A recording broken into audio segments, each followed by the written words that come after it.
할렐루야. 오늘은 특별히 맥주 감사절을 맞이해서 귀한 절기에 또 함께 예배드리는 여러분께 하나님의 한없는 은혜와 축복이 넘치시길 주의 이름으로 축원합니다.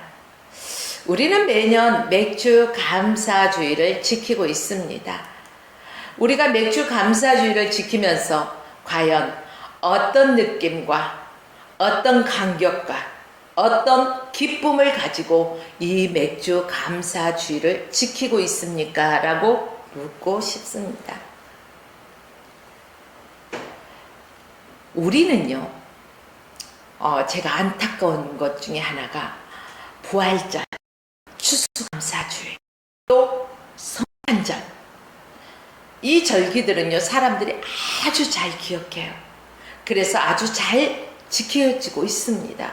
그런데 맥주 감사절에 대해서는 의외로 지키지 않으려고 하고 꼭 지켜야 하나? 이런 생각을 가지고 있는 사람들이 있어서 안타깝더라고요. 많은 사람들이 이렇게 말합니다. 굳이 우리가 맥주 감사절을 지켜야 해? 우리가 옛날처럼 지금 다 농사 짓는 건 아니잖아? 가을에 추수한 그 추수감사절로만 감사하는 것도 괜찮지 않을까? 꼭 굳이 두 번의 맥주 감사주일과 추수감사주일을 나누어서 드릴 필요가 있는가? 라는 의문점을 갖는 사람들도 보게 됩니다. 여러분, 하나님께서 무엇 때문에 맥주 감사절을 지키라고 하셨을까요?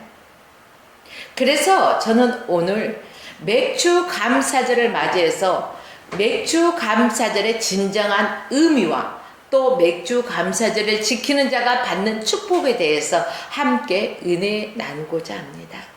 첫째는 맥주 감사절의 의미부터 우리가 되짚어 보아야 할 것입니다. 맥주 감사절은요, 금년 전반기 1월부터 6월이겠죠. 전반기면 이 전반기의 수확을 처음으로 거둔 거예요. 그래서 하나님 앞에 이 처음 거둔 수확을 추수해서 하나님 앞에 지켜지는 게 맥주 감사절이고요.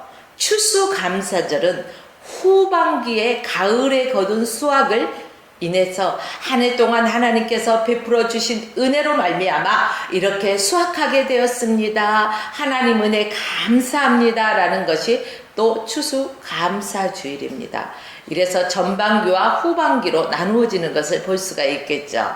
그 기호는 출애굽기 34장에 나와 있는데 이 말씀은 하나님께서 모세를 통해서요 10계명의 율법 중에서 절기에 관한 법, 즉 의식법에 해당하는 말씀입니다. 하나님께서 하나님의 백성이 지켜야 할 종교적인 의무로서 지켜야 하는 이러한 말씀. 1년의 3번 무엇입니까? 무교절, 맥주절, 수장절을 절기라고 이 절기를 지키라는 명령을 하셨습니다. 맥주절은 봄에 농사 지어서 첫 열매로 드리는 절기로서 6월절 다음 날부터 계산합니다. 그래서 50일째 되는 날을 지키는 거예요. 그러므로 맥주 감사절에는 두 가지의 큰 의미가 있습니다. 먼저는 10계명을 주신 날입니다. 이스라엘 백성들을 바로 이스라엘 백성들에게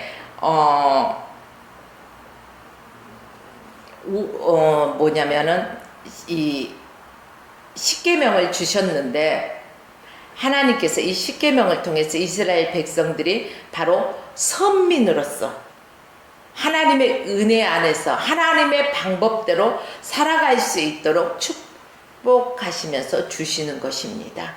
그리고 두 번째로는요, 신약의 핵심적인 바로 뭘까요? 오순절 성령 강림이 임하는 날이죠. 그래요.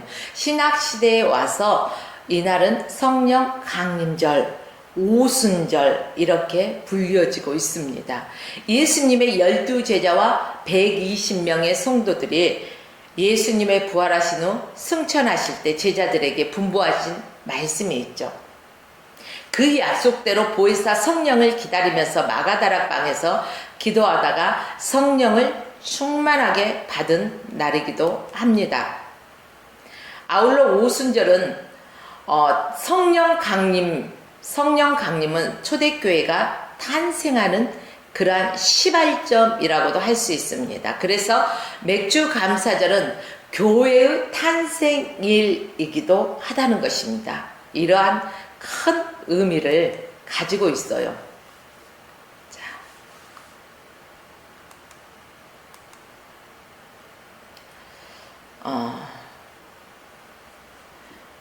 그래서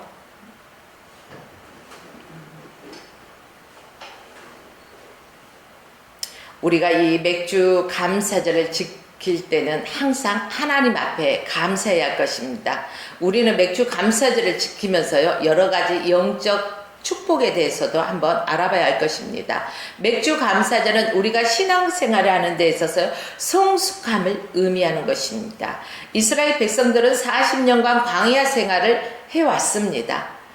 또 광야 생활은 하나님께 전적으로 의지하는 그러한 생활이었습니다. 그래서 하나님께서요, 그들이 수고도 하지 않았음에도 불구하고 무엇을 주셨습니까? 메추라기, 만나 이것을 주시면서 그들이 먹고 살아갈 수 있었습니다. 그런데요, 쉽게 말하자면은 이들은 일하지 않고 하나님께서 주신 것을 따박따박 받아 먹으면서 하나님 앞에 감사가 없었어요. 마치 어린아이가 수고하지 않잖아요. 그러나 수고하지 않아도 그 부모가 알아서 아이의 필요한 것들을 다 공급해 주죠. 그런데 아이들이 부모님의 은혜에 그 시절에 감사하던가요? 감사하는 아이들도 물론 있겠죠. 조금씩. 그러나 부모님에게 불평과 원망을 하는 아이들도 때에 따라서는 있습니다. 이렇듯이 어린아이의 특징이 무엇입니까?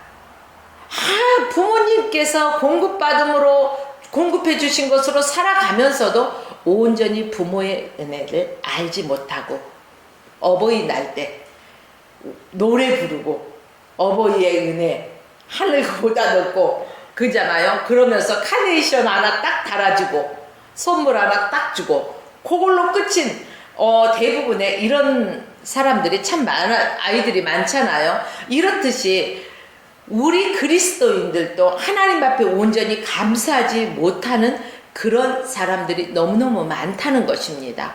오늘날 성도들도 보십시오. 하나님의 은혜로 우리는 구원받았습니다. 하나님의 은혜로 죄사함을 받았습니다. 그렇죠? 하나님의 은혜로 우리는 축복을 누리면서 살아가고 있습니다. 그러면서도 하나님의 은혜의 진정한 감사를 잃어버리고 봉사도 없고 헌신도 없는 어린아이와 같은 모습이 너무나 많다는 것입니다. 물론 다 그렇다는 건 아니에요. 그 중에 하나님 앞에 감사하면서 봉사하고 헌신하면서 충성하는 사람도 있습니다. 그런데 100% 하나님의 공급하심으로 살던 이스라엘 백성들을 보십시오. 요단강을 그들이 건너가자 하늘로부터 주어졌던 만나와 메추라기가 어떻게 되었습니까? 끊어졌잖아요. 광야 땅에 있을 때는 만나와 메추라기가 주어졌는데 요단강을 건너가고 젖과 꿀이 흐르는 가나안 땅에 들어갔을 때는 끊어졌다는 거예요. 아무리 그들이 애걸복걸 하면서 강구해도 2번 다시 만나와 메추라기가 내려지지 않았습니다. 그래서 이들은 어떻게 할까요? 할 수 없죠. 목구멍이 포도청이고 먹어야 살 수 있기 때문에 그들은 땀 흘려서 이제 땅을 개간합니다. 그리고 씨를 뿌리고 농사를 짓기 시작했습니다. 아울러 그들은 가축을 기르고 땀 흘려 일하는 수고가 그들에게 더해졌다는 것입니다. 여러분, 그래서 이들은 어떻게 합니까? 가을이 되자 첫 열매를 거두게 되었죠. 이스라엘 백성들은 첫 수확의 기쁨을 하나님 앞에 감사하면서 드렸습니다. 이것이 바로 맥주절의 첫 모습입니다. 이스라엘 백성들이 지금까지 하나님께 받아서 먹고 그러면서도 감사할 줄 모르는 어린아이 같은 신앙이었습니다. 그러나 맥주절을 통해서 자신들이 땀 흘려 수고하고 씨 뿌리고 농사하고 거둔 수확을 거두어서 하나님 앞에 감사하더라는 것입니다. 이것이 감사할 줄 아는 신앙으로 성숙된 신앙인이 되었다는 것입니다. 또 세 번째는요, 맥주절은 신앙의 자급자족을 의미하고 있습니다. 지금까지 살아가면서 사용한 것이나 우리가 가진 모든 것에서 내 것이 있습니까? 아니요. 내 것은 하나도 없습니다. 내가 가지고 있는 것 중에 내 것인 것은 하나도 없고, 그럼 누구 것이에요? 다 하나님께서 우리에게 맡겨주신 것입니다. 그런데 그것을 마치 내 것이냐? 우리는 생각하고 내 마음대로 사용하고 내 것이냐? 권력을 행사할 때가 있다는 것입니다. 그러나 여러분들이요, 하나님이 만나를 내려주셨듯이 내가 땀 흘려 수고하고 얻은 것과는 근본적으로 다릅니다. 그래서 맥주절은 땀 흘려 수고하여 얻은 것을 하나님께 감사할 수 있는 아주 소중한 그러한 절기입니다. 우리의 믿음이 바로 하나님께서 무한정으로 공급해 주시던 어린아이 같은 신앙생활에 머물러 있던 것이 아니라 스스로 자급자족하면서 하나님께 감사할 수 있는 성숙된 믿음으로 나간다는 것입니다. 우리나라에 보면은요, 1950년대 우리 기독교는 6.25 동란으로 인해서요, 민족적으로 고통을 당하는 그러한 시기가 있었습니다. 내가 땀 흘려 수고한 것과는 근본적으로 다른 것이겠죠. 그래서 맥주 감사절은요, 우리가 땀 흘려 수고하여 얻은 것을 하나님께 드려지는 것입니다.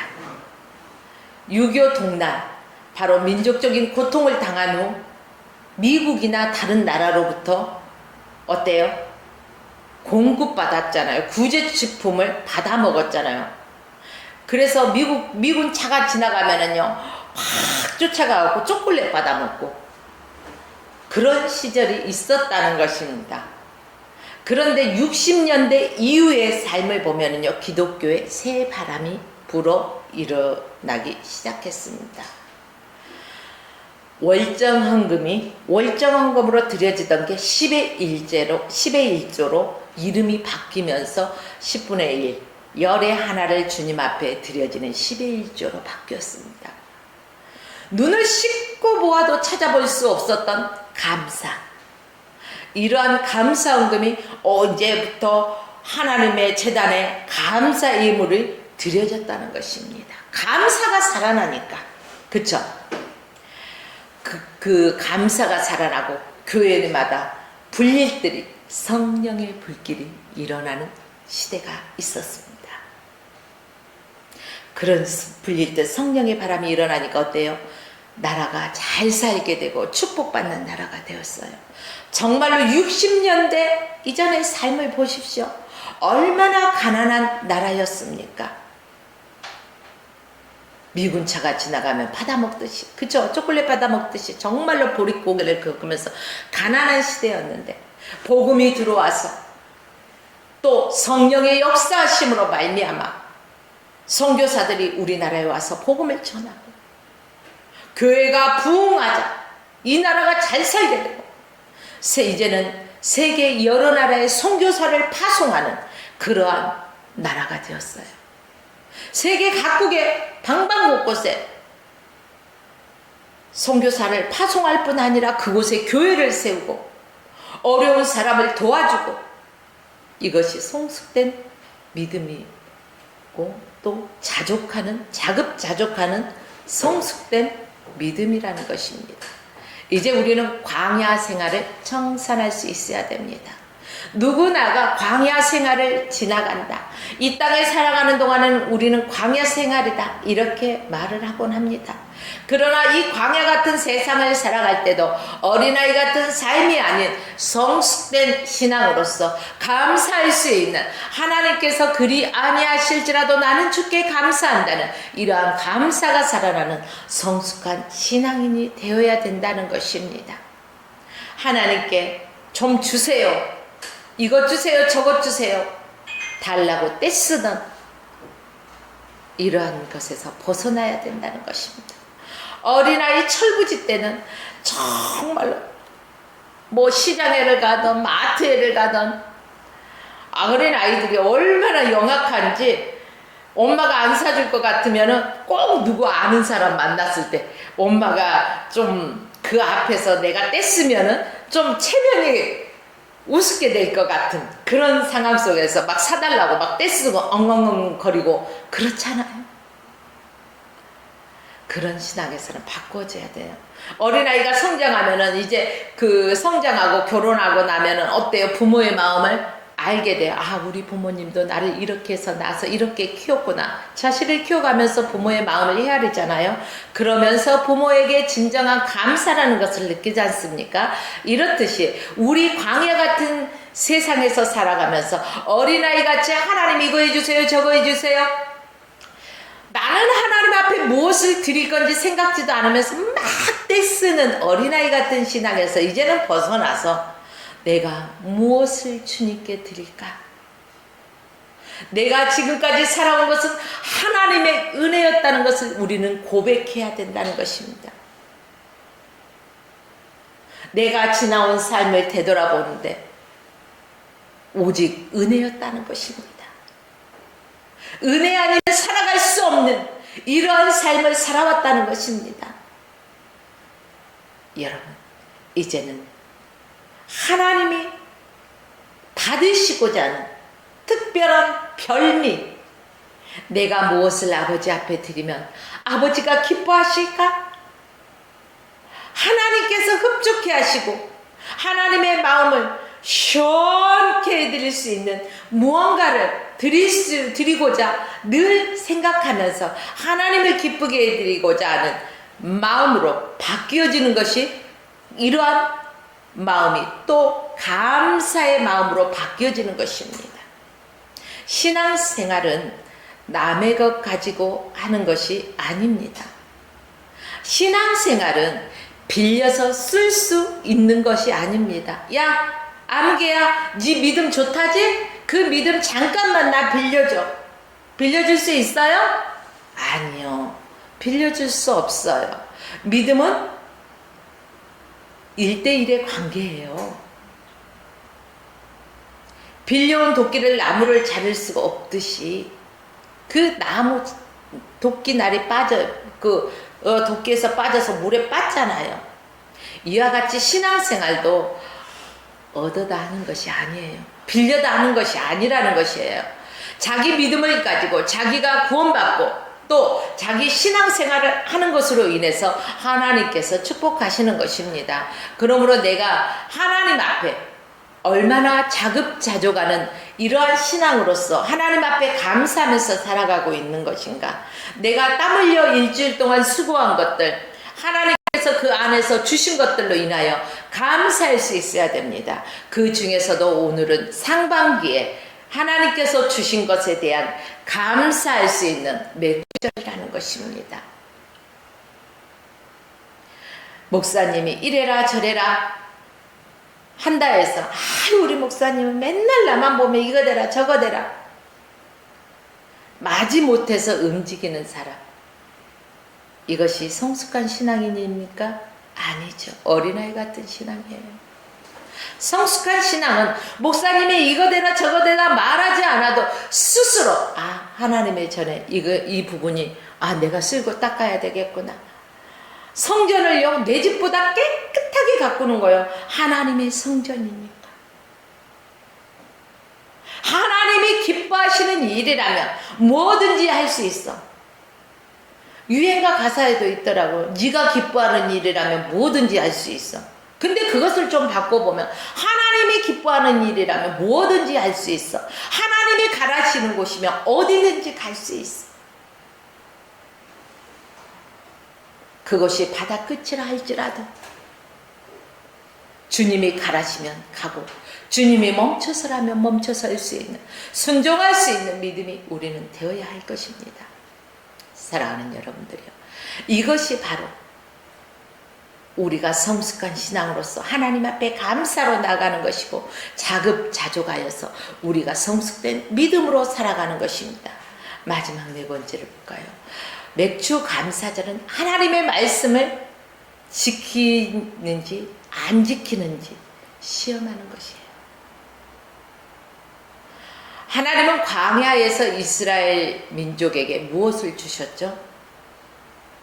율법을 주셨어요. 하나님의 말씀과 계명을 듣기만 하라고 주신 것입니까? 아니죠. 하나님의 말씀을 듣고 지키고 행하라는 것입니다. 오늘날도 우리에게 성경 66권이 있습니다. 만병통치약, 신약과 구약. 그래요. 이 성경 66권은 멋으로 들고 다니라고 준 것이 아니에요. 읽기만 하라고 준 것이 아니에요.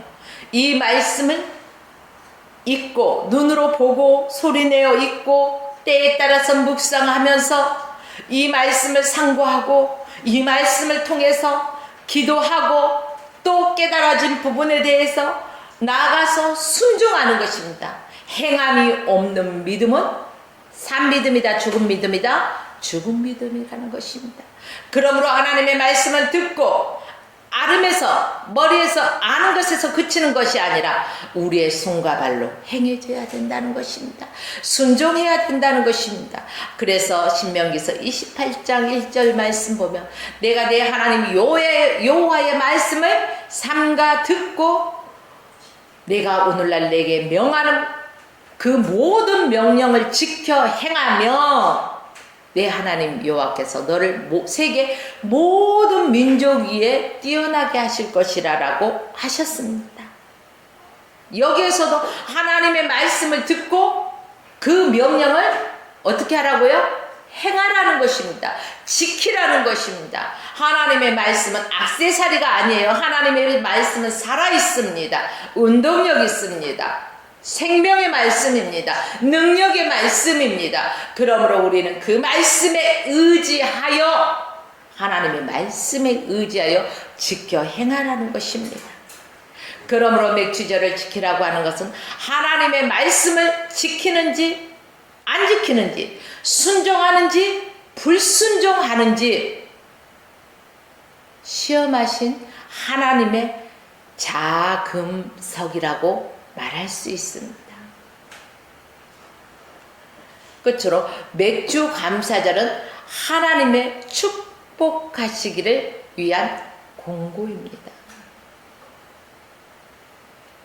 자, 잠언서 3장 9절로 10절 말씀해 보니까 내 재물과 내 새산물의 처음 익은 열매로 여호와를 공경하라는 것입니다. 이 맥주 감사절은 첫 소산물을, 상반기의 첫 소산물을 하나님 앞에 드려지는 것입니다. 그리하면 어떻게 하시냐? 내 창고가 가득히 차고 내 즙 틀에 새 포도즙이 넘치리라고 말씀하셨습니다. 여러분 모두 복받기 원하시죠? 복받기 원하신다면 먼저 하나님의 말씀에 순종하십시오. 맥주 감사절을 지키는 성도에게 주시는 축복에 대해서 성경은 말씀하기를 창고가 가득히 채워진다는 것입니다. 무슨 창고가 가득히 채워질까요? 무슨 창고가? 유구의 창고가 가득히 차겠죠. 열심히 땀 흘려 일했으니까 그 소출한 것을 창고에 들이잖아요. 그러니까 먼저는 육의 창고에 가득히 차겠죠. 그 다음에 우리의 심령의 창고에 가득히 찬다는 것입니다. 영의 창고에 가득히 찬다는 것입니다. 하늘나라의 창고에 가득히 채워진다는 것을 믿으십시오. 우리가 성숙된 신앙으로 자급자족하면서 하나님 앞에 감사할 때 우리의 육의 창고, 영의 창고, 심령의 창고, 천국의 창고에 가득가득 채워진다는 것입니다. 하나님께서 받기만 하던 이스라엘 백성들에게 드리라고 하는 것은 이스라엘 민족을 축복하기 위해서, 더 좋은 것으로 더 풍성케 하기 위해서, 주시기 위해서 드려라, 이런 것입니다. 하나님이 없어서, 하나님이 가난해서 드리라는 거 아닙니다. 하나님은 말씀으로 천지를 창조하신 분입니다. 이 세상 천지 만물을 주관하시는 분이 하나님이십니다. 모든 것이 하나님 것이에요. 그럼에도 불구하고 하나님 앞에 드리라는 거예요. 이것은 하나님 앞에 순종하느냐 안 하느냐 보는 거예요. 여러분, 하나님께서 하나님께 순종하는 자, 하나님께 기뻐 드리는 자, 감사함으로 드리는 자에게 하나님께서 복 주시기 위함이라는 것입니다. 사랑하는 여러분들이요, 이스라엘에게 축복하기 위해서 하나님께서 드리라고 하셨듯이 오늘날도 저와 여러분에게 드리라고 하는 것은 하나님께서 우리의 삶 가운데 영과 육의 그 모든 삶 가운데 풍성케 채우고자 하시는 하나님의 뜻과 의도가 있다는 것을 믿으시고 하나님께 기쁨으로 즐겨 드리시기를 주의 이름으로 축복합니다. 사람마다 또 가정마다 세계 각 나라마다 경축일이 있고 기념일이 있습니다. 성경에도요, 하나님께서 이스라엘 백성들에게 여러 절기를 주시고 그 중에 특별히 3대 절기를 지키라고 명령하셨습니다. 그 3대 절기가, 첫째는 애굽에서 430년 동안 종살이 생활을 이제 끝내고 해방된 것을 기념하기 위해서 무엇을 지키라고 했죠? 유월절을 지키라고 말씀하셨습니다. 그 다음에는 칠칠절이라고도 하고 초실절이라고도 하는 맥주절을 지키라고 말씀하셨습니다. 그 다음에는 장막절이라고도 하고 초막절이라고도 하는 수장절, 즉 추수감사절을 지키라는 거예요. 그러니까 유월절, 맥주절, 추수감사절을 지키라는 거예요. 이 3대 절기를. 맥주절은 유월절을 지내고 7주, 곧 49일을 지낸 다음 날, 출애굽기 34장 20절 말씀에 보면은 칠칠절이라고 하였습니다. 특별히 당의 연도 처음 곡식과 열매를 추수하여 하나님께 드리는 절기로서 초실절이라고 하는데, 통상 맥주절로 부르는 것은 여름의 대표적인 게 뭐예요? 밀과 보리가 자라네. 뭐예요? 보리. 보리와 밀이 봄에 자라잖아요. 그래서 이 여름에 추수를 하잖아요. 그래서 보리 맥자를 써서 맥주절이라고 이렇게 말을 하고 있는 것입니다. 이제 말씀을 정리하겠습니다. 사랑하는 성도 여러분, 오늘 맥주 감사절을 맞이하여서 우리들은 하나님의 모든 은혜에 다시 한번 감사하고, 그 감사, 하나님이 주신 것들을 헤아려 보십시오. 그러면 우리가 불평불만할 게 하나도 없다는 것입니다.